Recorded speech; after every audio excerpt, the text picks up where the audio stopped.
Welcome to Review Recording 1A-B to accompany instructional recordings 1A and 1B for Section 4.2, Unit 4, Chapter 4, Mathematics 2200.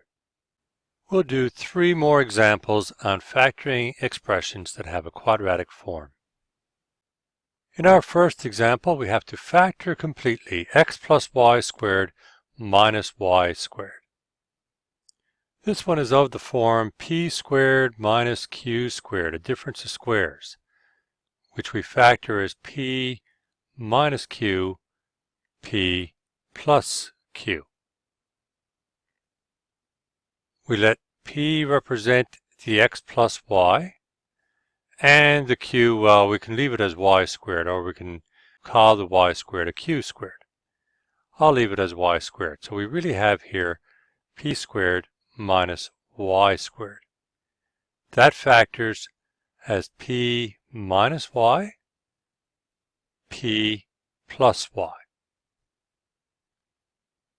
We put the expression x plus y back in place of the p, and I'll use round brackets to indicate that, parentheses, and the p I replace over here as well,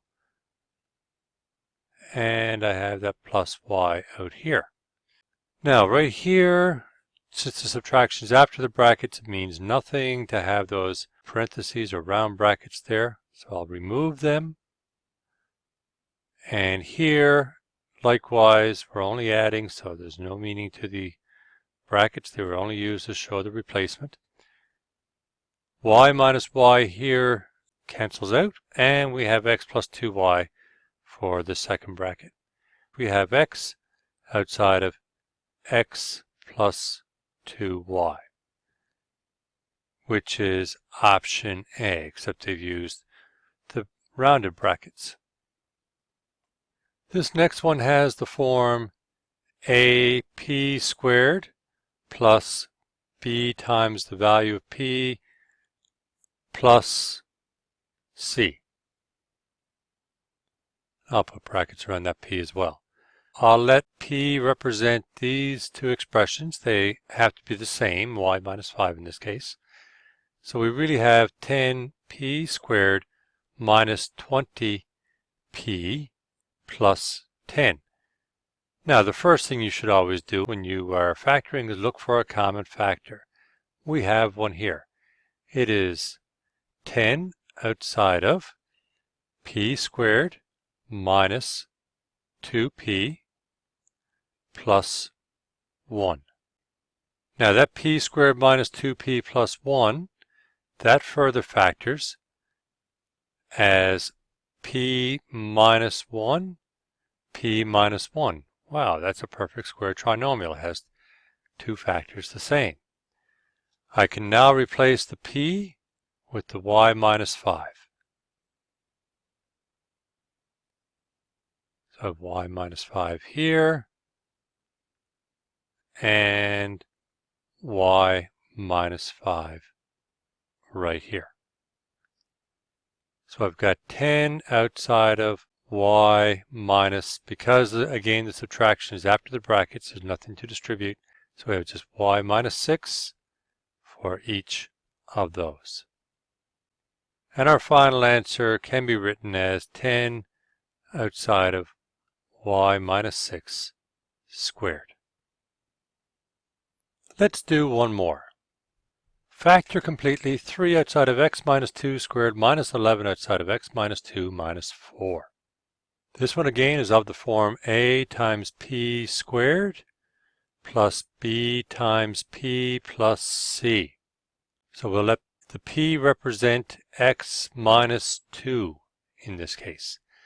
So we've got 3p squared minus 11p minus 4.